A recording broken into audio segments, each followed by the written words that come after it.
On July 3, 1976, Israeli commandos carried out a daring raid to free more than 100 hostages held by pro-Palestinian terrorists at Entebbe Airport in Uganda. Ever since, the raid has been portrayed by Israelis and others as a brilliantly planned and perfectly executed hostage rescue.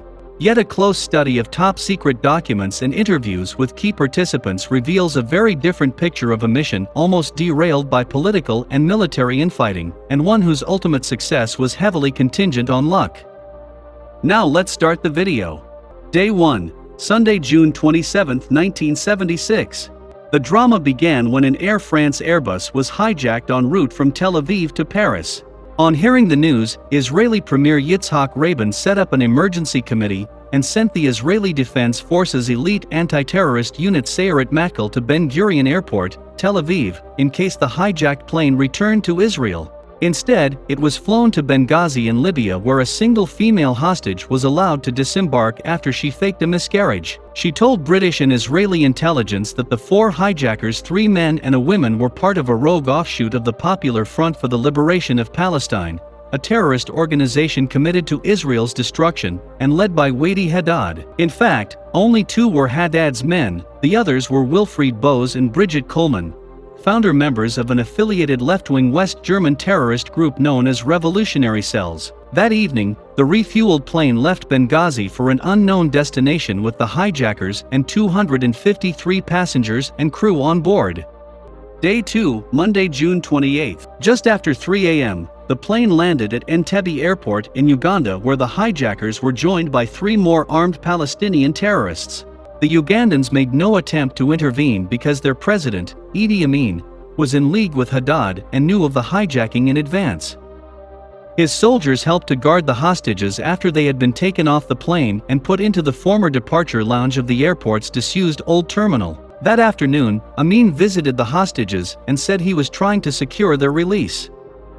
"I know that you are innocent," he told them, "but the guilty one is your government." Day 3, Tuesday, June 29. After lunch, the hostages were divided into 2 groups, Israelis and non-Israelis, though a handful of Orthodox Jews were included in the former group. This terrified the Israelis and reminded some concentration camp survivors of the wartime Nazi selections. When Michel Kojat, a French Jew, encouraged some of the crew to remain with the Israelis, they refused. "We have wives and children," said one. A couple of hours later, the terrorists told the non-Israelis that the most vulnerable would be released the following morning for humanitarian reasons. The hostages duly drew up a list of sick and old people, and mothers with children. Meanwhile, in Israel, the government had received news of the hijackers' demands: the release of 53 freedom fighters imprisoned in 5 countries, including 40 in Israel, by noon on Thursday. If not, they would begin killing hostages. Rabin responded by requesting that Lieutenant General Mossad, the IDF Chief of Staff, attend the evening meeting of the Emergency Committee. At that meeting, Rabin asked Gur whether the military had any way to rescue the hostages. Gur said not yet. "In that case," replied Rabin, "they would have to consider negotiation." Later, Defense Minister Shimon Peres discussed a possible rescue with senior IDF officers. Among the suggestions was Israeli Air Force Chief Benny Peled's proposal to drop 1,000 paratroopers at Entebbe from Hercules C-130s. Gur dismissed the plan as fantastic, but all were encouraged by Peres to continue raising ideas. Day 4, Wednesday, June 30th. At noon, the terrorists released 47 vulnerable hostages, including 12-year-old Olivier Kojat, who, on reaching Paris that evening, gave vital information about the old terminal, the terrorists, and the attitude of the Ugandans to some Israeli people, men from Mossad, the country's secret service, as did a veteran officer of the French army. Day 5, Thursday, July 1st. At an early morning meeting of the Emergency Committee, Gur said that none of his planners' 3 rescue plans, a seaborne attack across Lake Victoria, a parachute drop, and forces hidden in a civilian plane, was close to operational. "In that case," said Rabin, "I intend to propose to the full cabinet that we negotiate." Shimon Peres objected on principle, saying it would encourage more terrorism.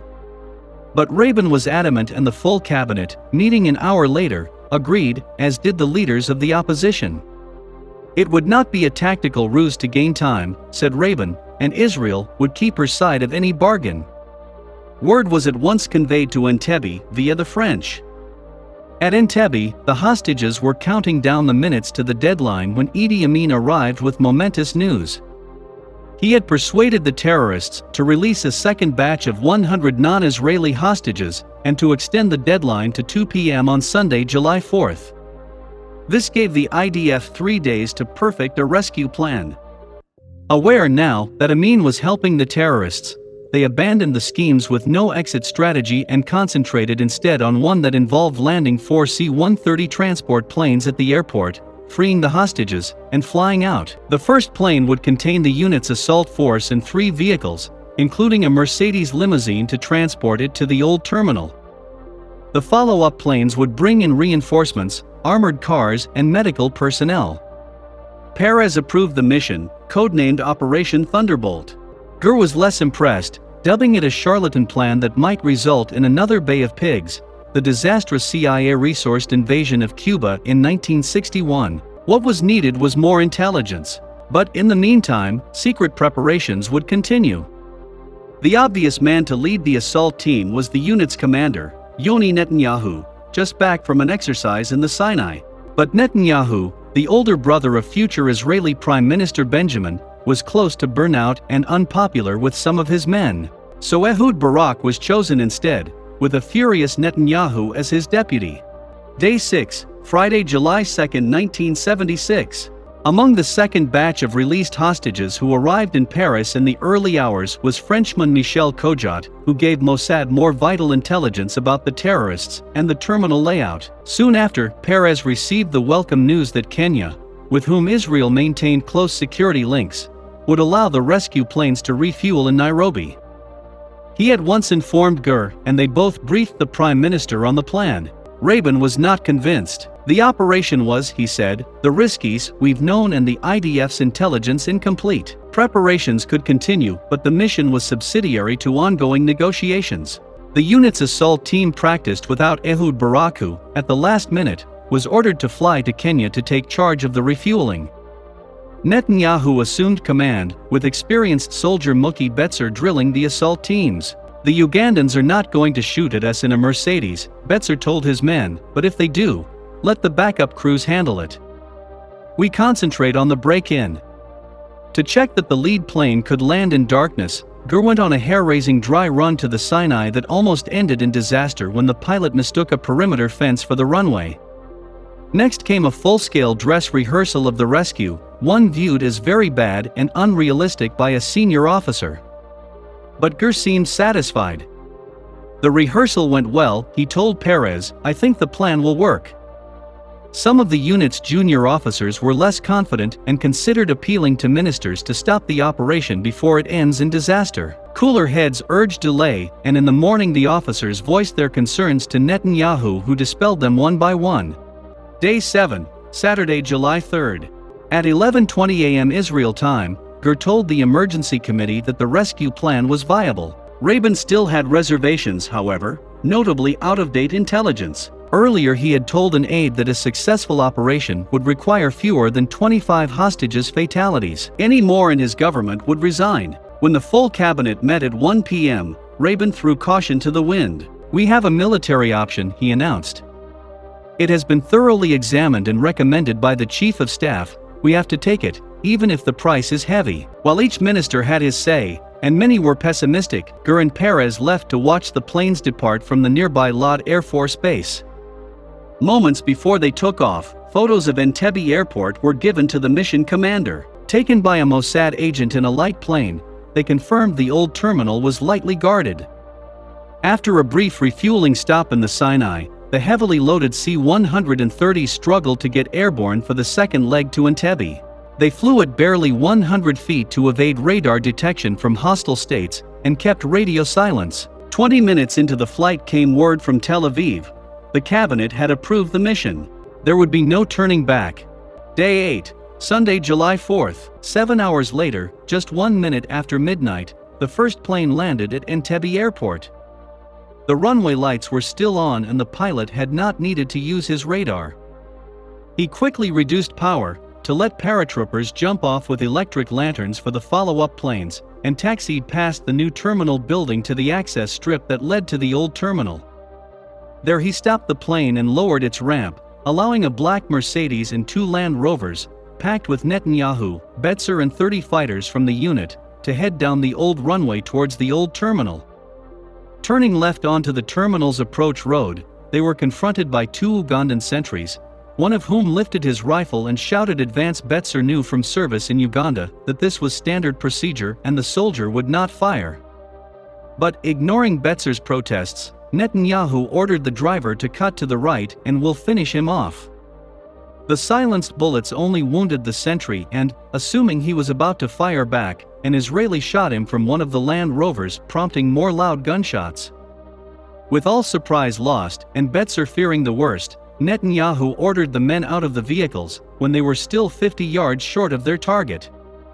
With Betzer and the break-in teams leading, they raced for the old terminal's main hall, praying they would get there in time.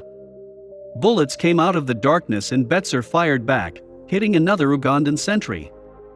Finding the first of the main hall's entrances blocked, Betzer ran on. Moments later, Netanyahu was shot from the control tower as he was about to set up his command post. By now, the sound of gunfire had driven the terrorists back inside the main hall and woken most of the hostages. One saw Wilfried Bose aim his Kalashnikov at those near him and feared he was about to shoot. But the German chose not to, instead urging the hostages to move to safety. He then threw a grenade out of the open window, fell to the floor and fired through the glass door at an approaching figure. His bullets narrowly missed an Israeli commando who fired back, hitting Wilfried Bose in the head. Within seconds 4 Israeli commandos, including Betzer, had entered the hall and cut down 3 more terrorists, including Coleman. Their bullets also struck and mortally wounded 3 hostages. In the adjacent rooms and on the floor above, their comrades killed the other 3 Palestinian terrorists and any Ugandan soldiers they encountered. By 12:07 a.m., barely 6 minutes after landing, the old terminal was secure and the remaining hostages safe. Once the troops from the other 3 planes had secured the airport, the hostages were loaded onto the 4th Hercules and left for Nairobi at 12:52 am. The rescue had taken just 51 minutes. Aftermath. Of the 105 hostages in Uganda at the time of the raid, 1 was in a Kampala hospital and was later murdered on Amin's orders, 3 were mortally wounded by Israeli bullets and the remaining 101 were rescued. They were met at Ben Gurion Airport by cheering crowds and their emotional relatives. Rabin later described the rescue as bold, resourceful and sophisticated, and one of the IDF's most exemplary victories from both the human and moral, and the military operational points of view. So it was. But it was also a mission marred by political infighting, professional jealousy, hasty planning and tactical blunders that almost ended in disaster. That it did not was down to a combination of courage, luck and a last-minute display of humanity on the part of a doomed terrorist.